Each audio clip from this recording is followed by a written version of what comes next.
in this session, we're exploring Momentalism with Salventius. I met him 6 months ago, and he has blown me away with his work. His work is going to amaze you.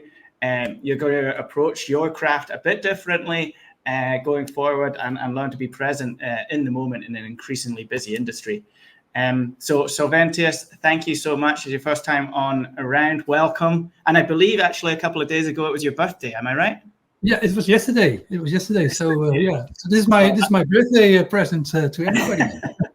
Well, I'm so happy that you're here. Thank you. Happy birthday.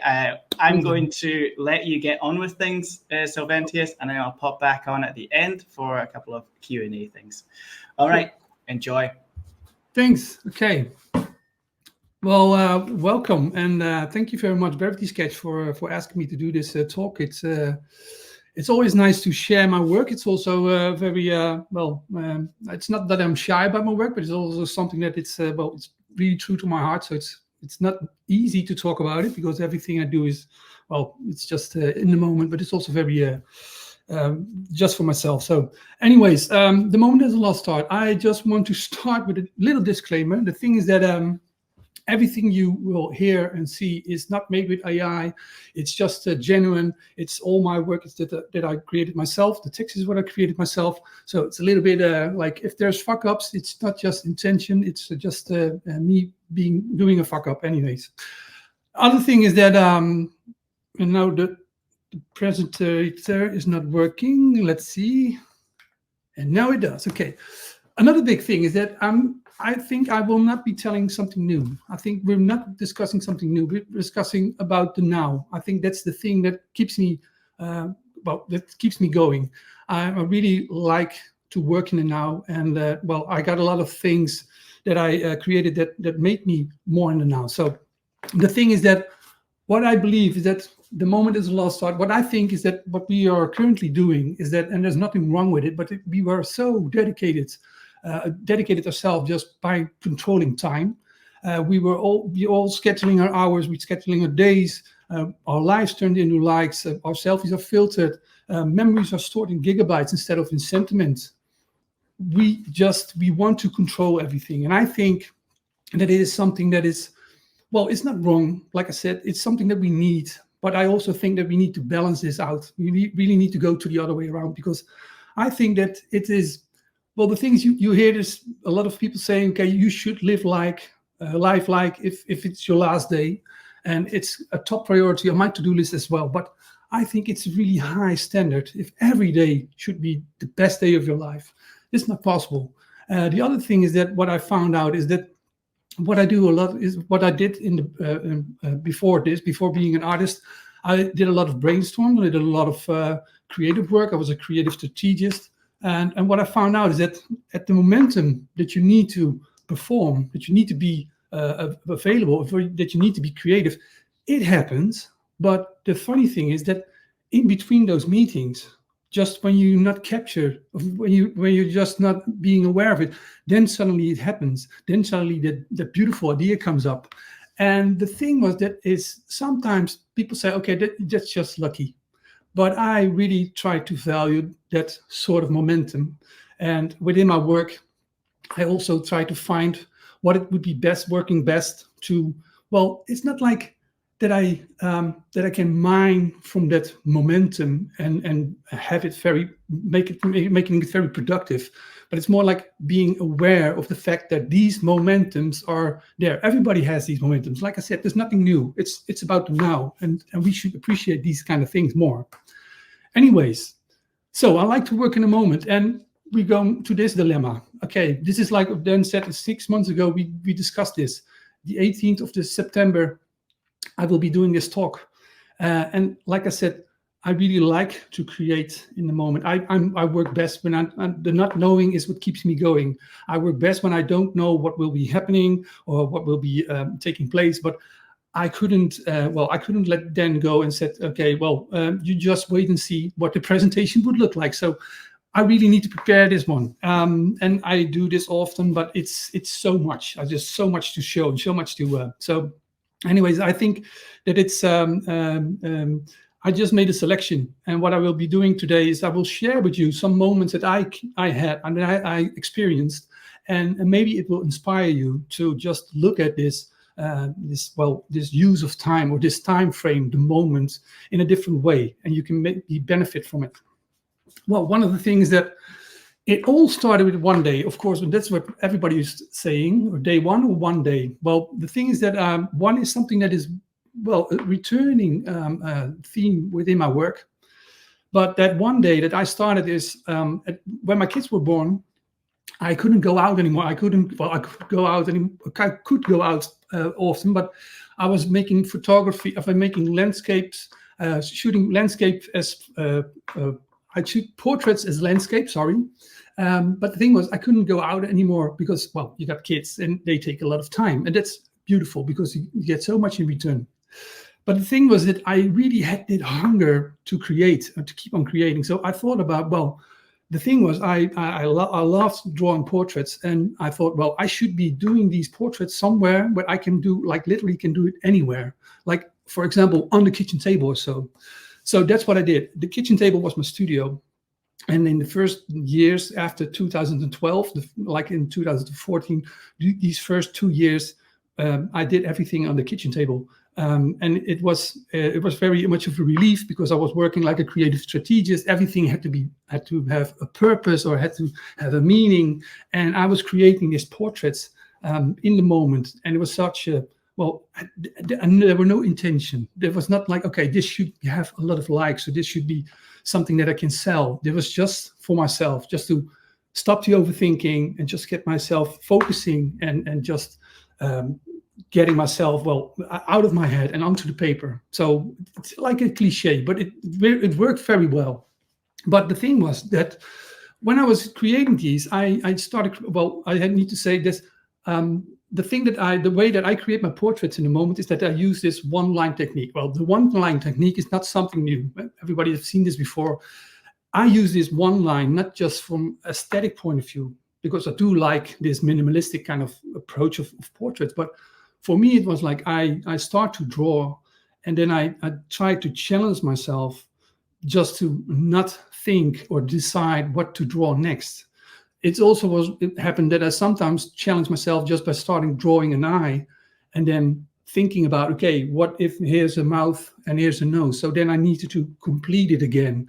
So I really was doing these kind of things. And where I started, or where I ended, I didn't know. And everything in between was like this adventure. And this is what always amazed me, because often it happened that I created these portraits that I never saw before, like as if I was meeting these people for the first time. So that was really something that I really liked, and that I was doing and doing over and over again. And then I think it was 2016, I decided, well, okay, I need to focus more on art, or making my portraits.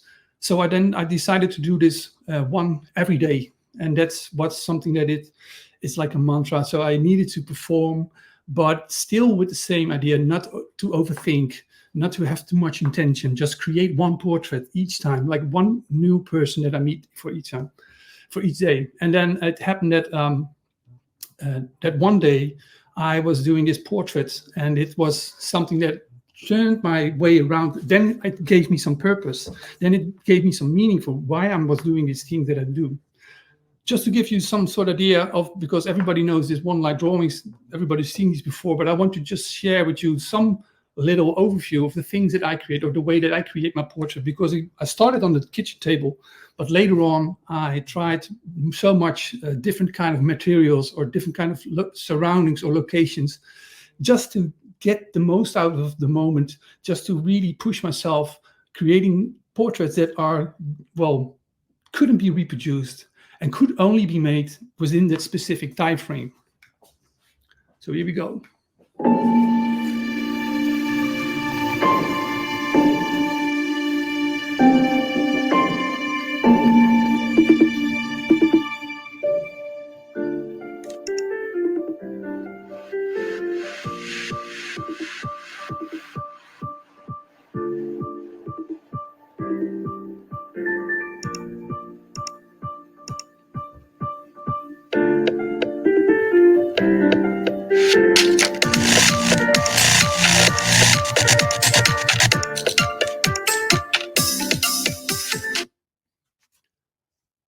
So these are the different kind of styles and different kind of techniques that I use. I will show some more later on, but these are the kind of portraits that I create, and I like to call these the once upon a time, because they are one-line portraits and they are made in the moment. So these are my diary. This is my fairy tale. This is my thing. So that's why I love those to call them the once upon a time.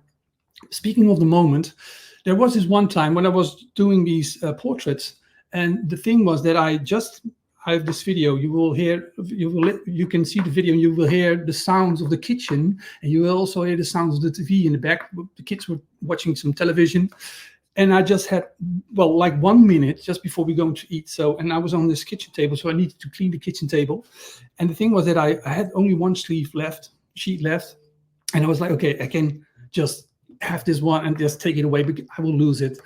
Why not just make another drawing? So that's what I did. I just started this drawing just before dinner, and I created this one, and it was like, it baffled me, because I never knew it would be something that I could create within this just this small time frame. So, and the funny thing is that this portrait is what I called moment at that time. But then I was not being like creating portraits in a moment. It was my first time just getting acquainted to this idea that you can create something just within seconds. There's this urgency to it. So anyways, here's the drawing. Mind the sound. It's sterile, but it's just to give you some sort of feeling what the situation was.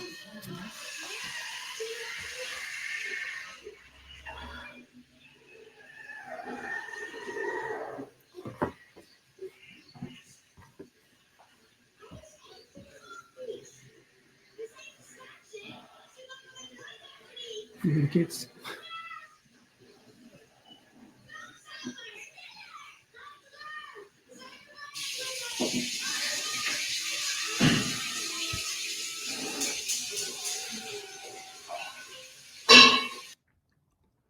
So this is what was created back then. This is like, if I can take you with me, this was like, I never seen this face before, and just not even the position. It was like, okay, I can get you into my head. It's like, I was drawing this shoulder, and then I thought, okay, then this neck started, and then I needed someone to look up. So, and then this was created. And the thing is that when is something really much of a value? And it's like, I was very proud of the fact that I created this one, and it is also called Moments. But it also was very nice. It kind of like resonated with people, because somehow people felt this urgency, or felt this made by human, or this little errors that there is in this kind of things. It's line drawing, but the thing is, it's one of my most sold tattoo designs ever. So a lot of people decided to be dedicated and have this one shared with them for the rest of their life. So that is really something I still can't get my head around, how this is like. But it's amazing. I think it's amazing. So this really was something that I took with me later on, but it learned me that you should just be aware of the fact that things can happen, and it's not like with intention. And sometimes it's just is the not having an intention is the thing that is best. We always want to push everything, having intentions, and so let's go on. The other thing is that I have the fear of fun, and it's a joke, but it's not really a joke. The thing is that with being in the moment, of getting in the moment, a lot of people say, yeah, you should be more in the moment. But the thing is, there are no neon signs like, okay, you should do this because this gives you gets you in the moment, or you should be aware of the fact, or you should go there because then it's more fun, or then you really have to laugh. We all know that we have these parties, and that we need. When we are over there, we should have fun. So we should have a good time and everything. But these kind of momentum, that the best fun is the ones that you didn't plan, or you didn't expect. So the thing is with this is the moment that I want to share with you is that this one is on Ameland. It's a small island in the northern of Netherlands, and I was there on a holiday.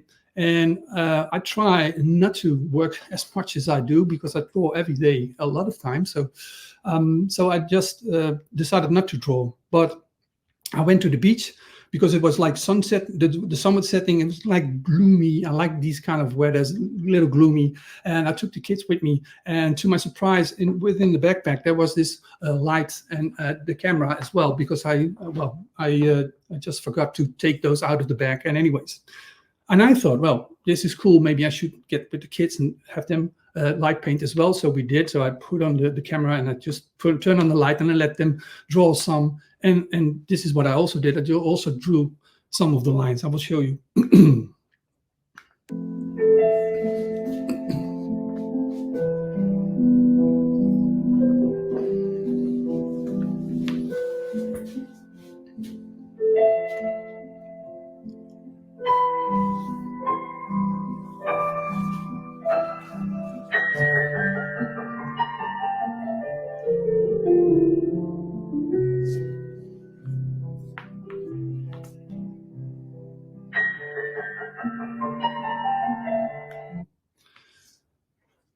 This is the result of that specific drawing.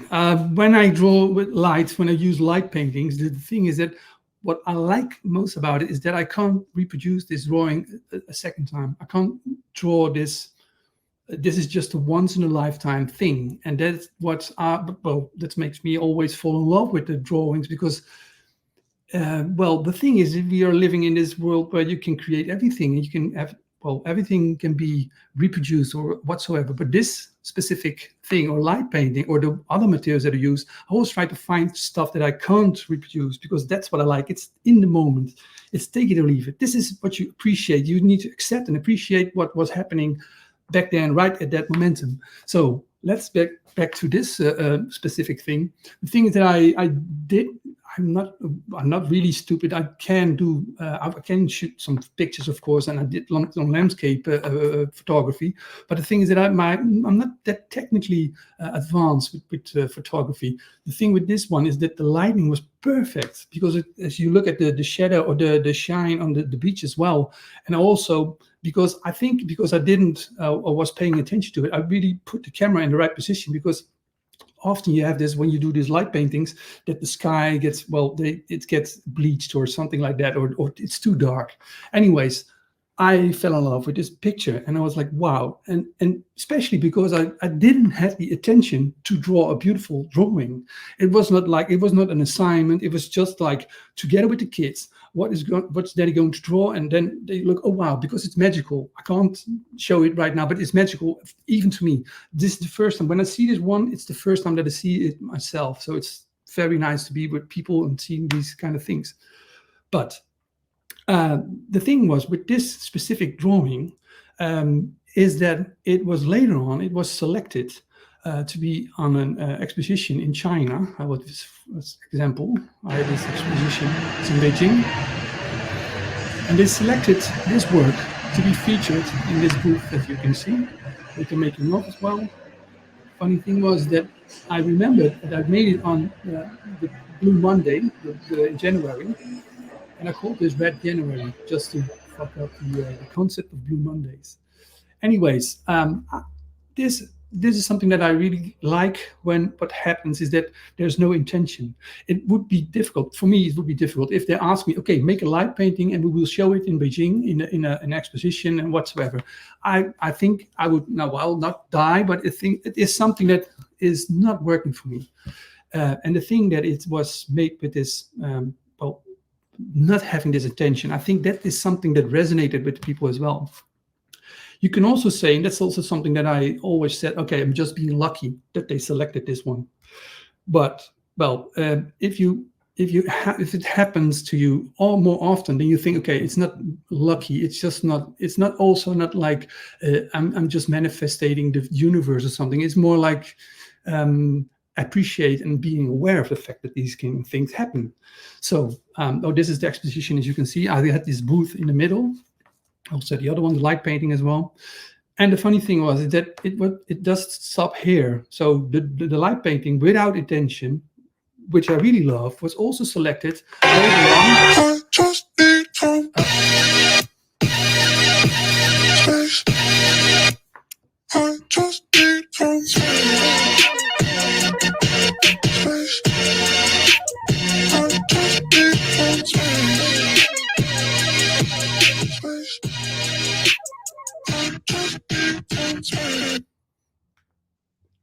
Okay, sorry. It was selected for the collection with Zara. So the fear of fun is the fact that why I do fear fun is that somehow it captures your creativity and it makes you do the best of the best somehow. And the thing is with fun is that you can't say, okay, well, what did we do over there? Okay, this is the success formula for fun, so this is also the success formula for something successful. That's not possible. So every time when I was creating something just for fun, and it happens to me often because nowadays I try to look for these kind of momentum, it happens that you can't reproduce it. And I think that's the value to this kind of thing. So that's what I want to use more often when I create. So it's the thing. Other thing is tada to do. Well, it's something that I live by. It's the thing here is that I well, like I said, you need to schedule something. That's it's inevitable. And the thing was, I wanted to produce a large drawing within the sand. I live near some sort of beach, sort of like situation. So I wanted to draw something with a large stick in the sand, and I want somebody with a drone just filming it. So I thought it would be cool. And also the sand, because it's a natural material, and maybe it will blow away in the end of the day or something like that. So I was really curious. So I had this assistant, and also a friend of mine, and he said, "Okay, well, let's just do this kind of thing." Okay, that's cool. So I appointed him for just one day. So we needed to make an arrangement. Okay, we will be there at 10 o'clock. We need to do a location scout. I also need to make a list of the material that I need to use. So yeah, you need to schedule these kind of things. It doesn't happen just like that. But I remember that just before going to the meeting, because I was a little late, as always, but I was late. So, and the thing was, I grabbed my gear. Just before I want to go step into the car, I don't know what happened, but I took this high pressure tank that I was in my studio. And I always wanted to experiment something with it, with paint and on the paper and whatsoever, but I just grabbed it. And I was thinking to myself, okay, asshole, why do you grab these kind of things? But you just stick to the program, do this kind of thing with a drone and the stick and whatsoever. So, but I took it with me. And the thing was that when I arrived at the location, the assistant was like, "What are you going to do? What's the high pressure tank for?" I said, "Okay, no, shut up. I just need to get over this one. It's just something that I took with me, and I need to try this out because otherwise it would be, fucked up because I took it with me and I just needed to carry it with me." So, and the thing was that I used this rainwater. There was this cabin with this rainwater. So I poured this rainwater into the high pressure tank, and we went on the beach or on the sand. And the thing I remember was like I told him, okay, just get the drone up and let's just get over this and we will see. And then afterwards we do with the stick, because I think that would work very better because I can really put some pressure on it and whatsoever. So anyways, he got the drone up and I got just into gear. I just put some pressure on the tank and then this happened.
So this happened, and well, let me tell you, when this was done, I was like, even the assistant was like, dude, what, this is amazing.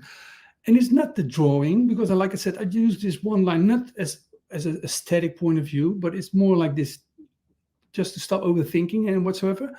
But the thing was with the water, it worked out very well, and also the circle that I was creating.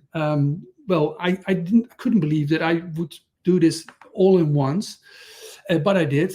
And we were discussing this thing about talking about, oh wow, this water really worked very well because it is the contrast with the sand. It looks beautiful. But that I remember that day was a little bit warm. It was not sunny, but it was warm. And while we were talking, slowly the vaporizing of the water just made the drawing disappear. And I was still getting goosebumps because I thought, wow, this is amazing. This is something that if you create something in a moment, you also talk about things that are not lasting very long. It's not like that it is a continuous kind of thing. It's just this momentum. And I'm lucky that I have this video because you can't even find any trace of this kind of thing. So that's something that really boosts my concept. I think boosts my brain to go on with this concept. So this is what I live by nowadays, is that I put some tada on my to-do list. I think that is something that everybody could do, and it's beneficial because, well, I'm not sure how everybody is, but when I have a to-do list and I got like 4 points on it, I need to close these 4 points. I need to finish these 4 things.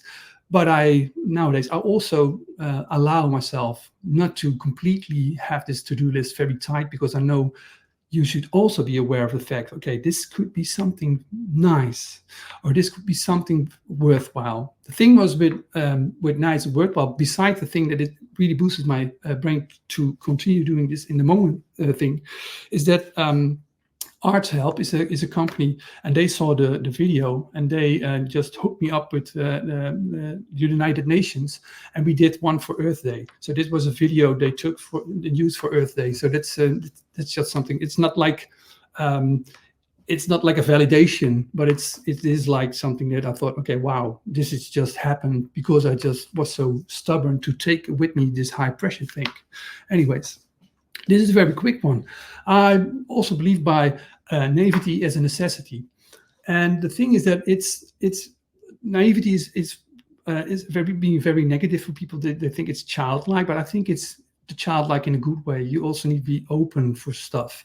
Not everything. You should not be. You should not know everything, because otherwise you just will be locked up. And the thing was with this is that what I wanted to share is that.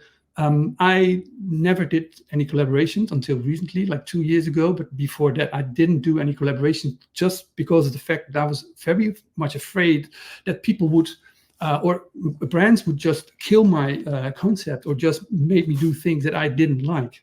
And of course, I could say no, and that's true. But there still was that thing that I thought, okay, this is not going to turn out very well. Anyways, I still had this belief, and then suddenly on a direct message by Instagram, I often get people that want to collaborate with me. There was this company that's saying, okay, we got a client and he wants to work with you. And I was like, okay, cool. And it is in China. I thought, okay, well, let me just check and see. And it's a big client. Okay, well, so then I did some background checks. Well, not background checks, I just had some information with a lawyer and also with somebody that was more used to have to work with people in China and everything. And the lawyer and they said, okay, well, you should not be doing this, because they will steal your concept. They will just not pay you and whatsoever. And I was like, damn.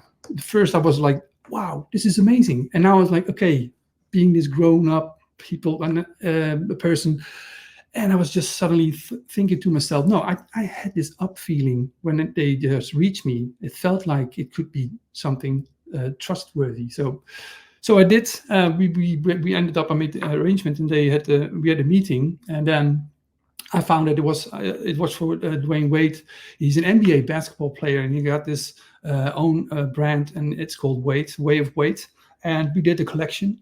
And this is one of the things. This is the hang tag from the collection. I will be not showing the collection, but this is the hang tag. And the funny thing is, if you look at this, it's also in English, but if you look at this hang tag where you see my face on, it also explains the way that I create my work. And I was like, wow, these people really had appreciated my work, or they appreciate the way that I create my work. And I think that is something that naivety is a necessity. It's something that really it really resonates with the brand and resonates with the artist. So it really made it better, because otherwise it would be not this result. So a cherry on top is that, and this was, to be honest, the collection was nice, but this is what I really liked, is that I found out later on, after the collection, they also did a shoe. And I wasn't aware of that. But then they showed me this shoe, and the cool thing is that they called this shoe Moment, as you can see. So there was something like, wow. So I look back at the momentum that I was like, I shouldn't be doing this, and then suddenly it was like this. So that's cool. Like I've told you before, it's the not knowing that what keeps me going. I really do my best. I become better when I not know what will be happening. So. To be honest, I will skip these two because otherwise it would be too long. This is about be kind, be one of a kind, out to be unique, but you should be more kind to other people as well. This is about a collaboration that I did with an artist. I contacted him. I said his work was very nice. I really loved his music. And then later on, we found each other just discussing his new album artwork. So, and this is just a small example of this, but I will not show it because otherwise we will run out of time. Just a quick thing. This is not his music, by the way, because it's not completely yet. But as you can see, the concept of this one is that constant portraits on portrait on portrait. You see somebody and then it's gone, and then it turns out that we continue drawing these, and that they're not available anymore. Is something that I really like. This is something that I like. I have a video, and that's the only thing that I have. Anyway, so that was in the momentum. Now we're going to VR, and I think a lot of people now are just curious. But being in the moment, how it turns out when you do VR. Well, the thing is that. We are VR. I was very early in my life. I was acquainted with VR. As you can see, this is my first experience with the VR. That's how old I am. And I've told you, it's not about new. It's all about now. But the thing was, this was at an arcade hall, and that's where I just experienced first time virtual reality. And to be honest, I hated it. It really felt me like I thought, well, if this is how people will be interacting with each other, I was like, no, I don't want to use it. But cut to later on. Just imagine, when I started doing my portraits, I already had a job on the side, so it was on the side project, and everything that I earned from selling some of my work, I just used to buy materials or new technique or try new techniques and whatsoever. So, and the funny thing was that really on top of my priority list was getting myself a virtual reality headset. And like I said, I'm very naive, so I didn't pay attention to what it would also cost to do it perfectly, so with the big ass computer and whatsoever. So finally I had enough money to get myself a headset. So, and then I found out I need a computer as well. So later on, then I got my first Oculus. And the funny thing was that Gravity Sketch was also being launched with the Oculus, I think. Anyways, I didn't heard from Gravity Sketch before, so I just was. It was my first time. And I remember that the first time that I was drawing, making my portraits in the moment, I was like, wow, this is cool. This is crazy. I can continuously draw these kind of things. And I was in this cabinet with my portraits, and I was blown away, like a lot of people that do virtual reality for the first time. And then I just scaled it up, and I was like in this cathedral of my own drawings. So, and to be honest, I kind of was like blown away, and I thought, wow, okay, I didn't know really what I should or could do with these kind of things. So, so that's what made me just practice and continue doing these kind of things. And the thing was, I will show you this one. This is one of the first attempts that I did. Is that as you can see, people that are familiar, this is an old Gravity Sketch. I really like this loft. That's what I often use because I had the feeling of that being in a big studio. And the thing was that I always had this feeling that virtual reality or 3D, the 3D environment is something of perfection. It was like everything should be perfect, everything could be perfect. And to be honest, I really felt like that my work is too much of a contrast of being used in a 3D environment or just in a virtual reality. And this is basically one of the first chairs that I did. You need to imagine that I start drawing on this portrait, and I thought, wow, it would be cool to draw a chair, because why not? It would be cool. And somehow I really needed to, I thought, well, it would be cool to have something that really benefits from the third perspective. And as you can see, this is the chair that I created back then. What I did then is that I just, without any compression or whatsoever, I just had it over to Shapeways when they still existed, and then I had it 3D printed, and this is what returned. And I was already left, because I thought, wow, this is very cheap to 3D print, but this is the result. I didn't pay attention to the size, and so this is my first 3D printed chair. And as you can see, it was very crooked, and so it couldn't not stand, because it was like my physique was the limitation of the drawing. So then it really felt for me like, oh well, maybe this is not my kind of thing. But I thought, okay, well, it's not my kind of thing, so I need to push myself and go on and have myself, or experience myself, or make more of these kind of chairs. So then this idea came to me, is that I thought, what is the coolest thing? I think the thing is that these are hand-drawn sculptures. I think that never before people were able to do hand-drawn sculptures.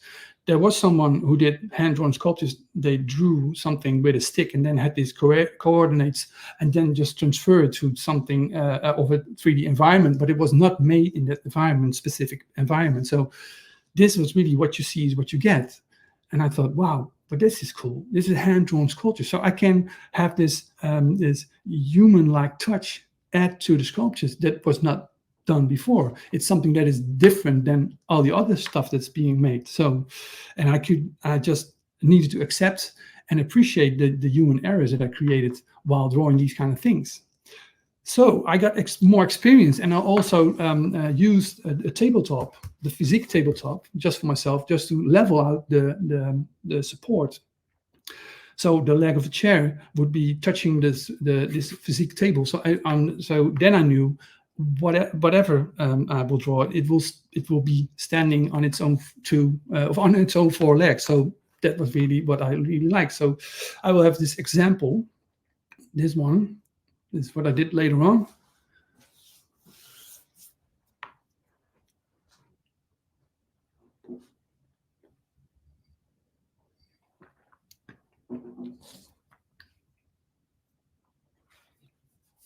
And I liked the way it was mirrored, the two faces were mirrored.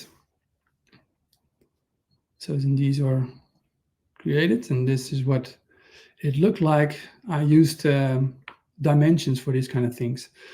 And then afterwards, I had it 3D printed, which is an adventure on itself. I remember that there was one guy in Italy, his name is Francesco. I still have contact with him. And he said, I can print this for you, because a lot of companies didn't want to print it. They said it was impossible because it didn't have support, or they couldn't support it whatsoever. But this was, he really wanted to take this challenge. So I was really pleased that he did. So later on, I really started to enjoy these kind of things. So what I did is that I tried to recreate reality using virtual reality. And what I did is that this chair is from an uncle from a friend of mine, and I really like how it looks like. So I thought, well, could I just use it as a template, just to go all in and just to make a portrait in a moment and just have it created on this kind of chair, so that it would be the dimensions of have the perfect dimensions for people to sit in, but it still has also has this really human touch to it. It still is a hand-drawn sculpture.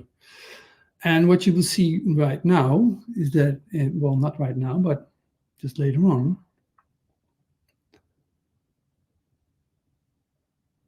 so this is just the first time that I create this. This is not that I try this over and over again. And then you have this result, and the result looks like this. What I really liked about this is that, as you can see, the back support is missing a part. And this really reminded me of, okay, if I would design a chair, this is a mistake. You can't ask a designer, okay, design something, and there should be some mistake in it, because every mistake that you make was something that you thought about. So it looks like a mistake, but it doesn't feel like a mistake, or the other way around.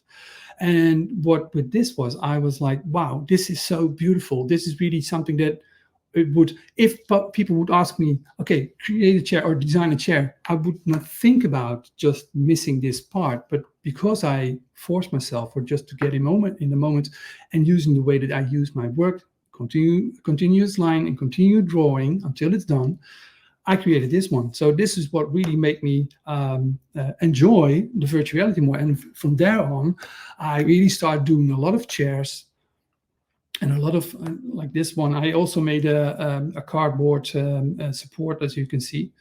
This is something that I thought, well, maybe that would be better, because then I'd not get distracted by the fabric of the chair, or maybe the stuff that's sticking out. So I could maybe draw it even better.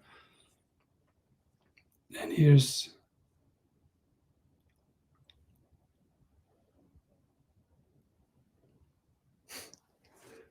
ta-da! And this is the results, as you can see.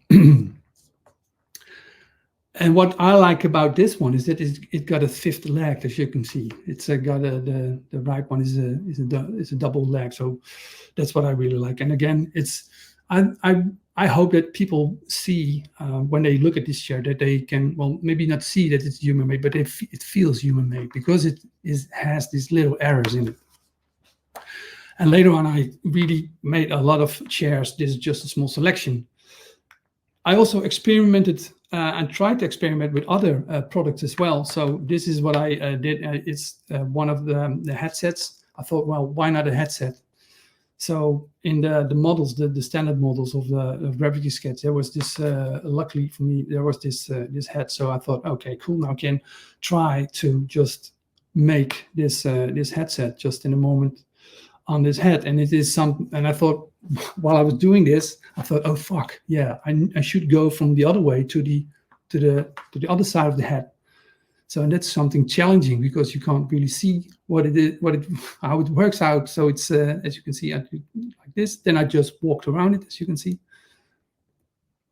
and I keep this line just continuing, so you get this little wonky kind of feeling to it. So, and that's what I loved. I will just show you the results, because I can show this for on and on. This is what it looked like eventually. Someone else made these earplugs, or they close these ears, just so you can look through. But the design as well, it got me really hyped. I thought, why not? This is something that I haven't seen before. It's not with the intention to be making something unique, but I was like, okay, if I just was in my room, I would really love to wear these kind of headsets. So, and here's just one with some fabric on it, or some materialized ones. And later on, I just had some. I had some new. I also experimented with some other stuff. I got this thing for high heels. I just like the shape of it, and I thought, well, how could I just make this happen? How could I just make this heel work and whatsoever? So these turned out like this. I also did these kind of things. This is just a complete suit, as you can see. And basically, it's like this. It's more like this experiment, as if does it still look like, is it like jewelry, or is it like clothing? Is this a dress, or is this, I don't know. And while I'm drawing these kind of things, it gives me just momentum just to think about these. But I need to do these kind of things before. I can't just think about them up front. So anyways, last thing is that I'm working on this all things people kind of thing. It's like an homage to humanity. And this is an example of these. I just grabbed some stuff that I really like, that I think we should just have signed all over, so that if there's anyone within the future or just being born with no what sense whatsoever of what humans are like, they see these kind of things, and then you can see, okay, this skateboard was made by humans, and this David is really made by humans. So that's the thing that what I like, and it's something that I work on. And I thought, oh, what would be cool is that maybe I could do these kind of things also with just ordinary stuff that we see outside. So I got this thing for garbage cans. It's just the garbage thing itself. It's like it's amazing how much we throw away like trash, and so I think it's the thing that throwing away something is something that we should, well, you see it nowadays that is really shifting, that it's really something that it's changing into being more aware of that. Why should I throw it away, or why should it be something that I had that I later on are going to throw away? Well, a lot of story just to have this kind of things to show. But it's this trash can. I was walking by it with my dog, and I happened to have my virtual reality headset because I was doing this session with hand-drawn sculptures on the beach or in the forest as well. But it didn't turn out well, and I was walking beside this trash bin, and I thought, well, what the heck? Why just not create something out of it? So this is what I did.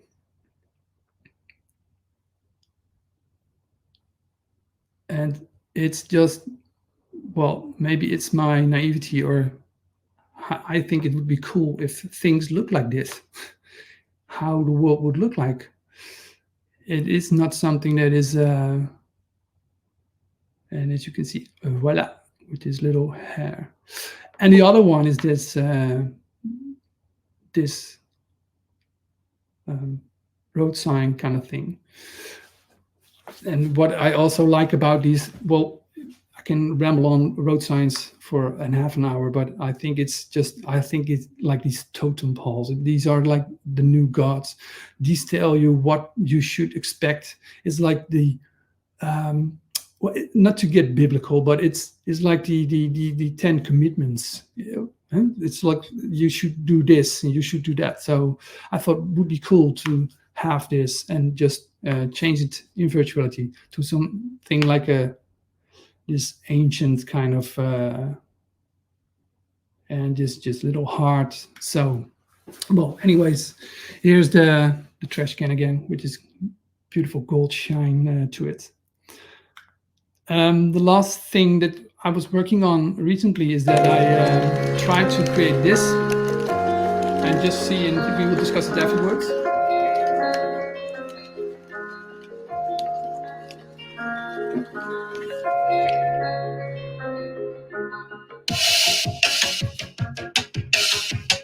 Sometimes when I'm drawing, I get carried away. I just forget about I'm in virtual reality, and you can see it in this picture, in this video. Here I'm stepping inside, and I just wanted to experience what it would look like if I bounce on this. Well, it's a bouncy castle, of course. What it would look like if I just use it as a bouncy castle. So that's what I really like. Sometimes it just it takes over reality. So this is the thing that I'm currently working on, trying to get this one created, and it is kind of challenging, but nothing is like impossible. But it's something that I really look forward to. So I want to keep it like a dream, so I can just dream about it, and when it turns out to reality, then then it's reality. So it's not like fun, but it's already done then. So anyways, this is just a roundup. I really hope that this thing is really inspiring for you guys, and I think it's that the main thing is that it's just being, you acknowledge the fact that there's that these kind of moments these are the things that are just happening, and we were just taking by time. We just not take the time just to appreciate or accept these kind of things, and just have this. We should do this very much more, I think. So.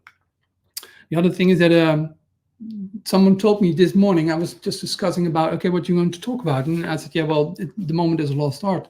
And he said, well, is it still a lost art? Isn't it something that you try to change into art, or that people are already doing these kind of things, the moment as an art, and that you make this more important? So I don't know if I found it. You decide, but I hope that that it really that you put some more tada on your to-do list, and that you really you between meetings or when you're in a traffic jam and you have this beautiful idea, that you value it and you just say it out loud and just don't think it's just luck. It's your brain just saying, okay, I caught you on guard.